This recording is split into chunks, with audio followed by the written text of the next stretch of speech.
Mini Mughlai paratha বানানোর জন্য এখানে আমি 2 কাপ ময়দা প্রথমে চেলে নিব।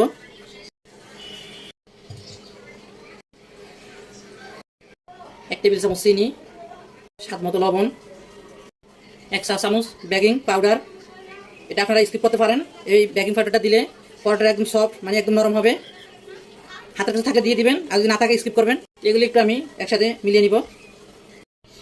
দিয়ে দিব 1 টেবিল চামচ রান্নার সয়াবিন তেল। আপনারা এখানে বাটারও দিতে পারবেন। এখন আমি আবারও তেলটাকে ময়দার সাথে ভালো করে মিক্স করে নিব। তেলগুলো আমার ময়দার সাথে মিক্স করে নেওয়া হয়ে গেল। এখন আমি এখানে নর্মাল পানি দিয়া একটা ডো তৈরি করে নিব। একদম শক্ত না, আবার একদম নরম না, আমরা যেভাবে রেগুলার রুটি বানাই ওইরকম একটা ডো তৈরি করে নিব। তো এই তো এর মধ্যে আমার ডোটা তৈরি হয়ে গেল।